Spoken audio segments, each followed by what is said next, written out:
Okay. Oh, they're still outside. They went to fall. They scattered this morning in Maslin. Um, I went out and played the tape of how pathetic these people. And they're basically running a Fatal Attraction movie. Because think how pathetic that family is. Now, Dave's already tried to have me killed at Maslin. Okay. And he's so mad I'm not dead. He hits me with an board in the face just for a comment. Oh, come on now. I could pick that up and breaks my teeth and goes off to the store. And that's when he meets these pathetic people. You got to think. You live 10.6 miles out of town. Some weirdo shows up and asks all those people in the store to help kill his wife. What do? You call 911. These pathetic people agree to help. Okay? They agree to help. And on a ruse, she starts dating that retired judge's daughter. Okay? And that's the third day we're up there. We're living on air mattress, a TV on the floor with a DVD player, living out a fishing cooler. Can't drink the water because it's toxic. And we're going down and getting loads out of a storage unit, truckload by truckload, emptying bins every night. And it took us about 3 weeks to move in that house. Breaking in the door 3 more days later. By the 6th day, I would come home and our house is the doors knocked into the wall. And if they would take where the doorknob would hit it, scratch off the paint, you can see a great big patch. Makes up this big lie about maybe a realtor passed out keys. Well, they can't. And I bought it at the time. Okay? It could only be in a lockbox because they can't pass out other keys because it's a legal issue. So they can set up their button cameras so the new girlfriend's family can stalk me.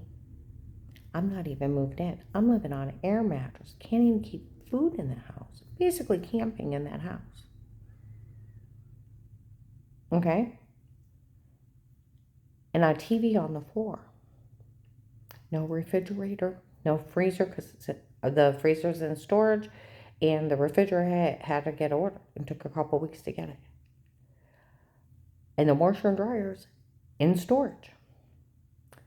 So, yeah, you can't use it because the water looks like poop. And when I found out, around the 1st of July, we weren't even supposed to live there. They only gave us the keys to put our stuff in there because the septic tank was only used, the old one was only working 10 to 20%. It could be leaking into the ground, which would explain the poop water looking well water. And why it was, they said, well, the water in that area was toxic anyways from the coal mining in that area. And then you add the septic tank leaking into it. That's why the bacteria was off the chart. It would stop up the toilets and everything else. We had to replace the inside.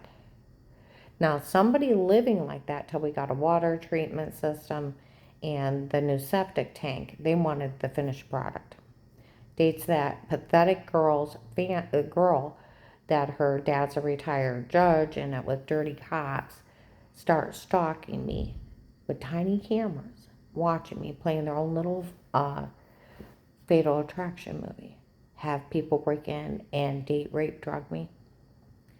Lie they had sodium pentothal reports and then it comes out it's ecstasy. Now I'm just getting sick on drinks and waking up with bruises. That's not funny. You want to talk about a Fatal Attraction family? And then when he gets everything after the divorce, he breaks up with her. And then they come down here and where I guess they were being assholes and photoshopping shower scenes in the other room. And where they date, drug me, and told me to say crazy stuff. And I never talked to anybody. And I couldn't figure out why I was getting so sick. They're just down here harassing me, thinking it's funny because they're that pathetic. You talk about, and they didn't get anything. He broke up with her. So one of the guys, and they even break that where I called the FBI and that agent called me back and where they kept me drugged up for 4 days so I couldn't call him back and I couldn't get out of bed. That they cut a deal August 10th or 11th in Walmart. They start following me around by the hair salon. Michelle's mother. It's funny, we called Will. And we explained Michelle, and he understood and set it up. No one ever helped her. And it's funny. They're going along with it instead of doing the right thing and help her. And I kept thinking, set up, set up, set up. He yelled at me when I tried to tell him about the guy at Huntington Bank. And I told you, 15 years ago in a restaurant, little cameras in the corner going into a VHS tape, you could hear someone insult you across the room. Now think how good the cameras and audio would be. He could have pulled it. He was horrible. And then he mentions, do you know if he has a girlfriend? I'm like, I honestly don't know. That's why I didn't hang up on that phone call trying to catch him.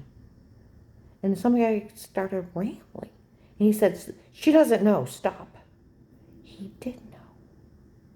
He knew everything, that it was her family doing that, being a retired judge, and it was some dirty cops thinking they could steal that house and jewelry, running their own little Ponzi scheme.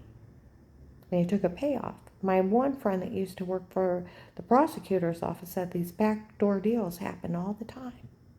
They let victims get victimized and or killed until somebody picks it up and does the right thing. He's retired now. Anybody can fix it.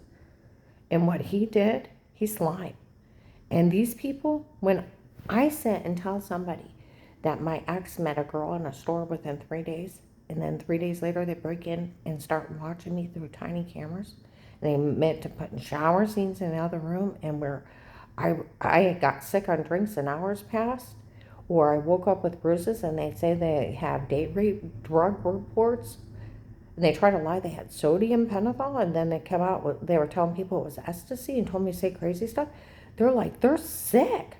There's something mentally really wrong with them. You want to talk about a Fatal Attraction movie where a guy goes out with a lady and she starts stalking the wife and then kills the wife? You want to go there? He would, yeah. And then when he got everything, he dumped her. And when he dumped her, their asshole stuff they did to me before, behind my back, they bring it down here and start harassing me, slandering me, making fun of me, and turning people against me. And they didn't get anything, nor can they ever. Because, I went up to the Portage County Sheriff's, confronted them in a conference room.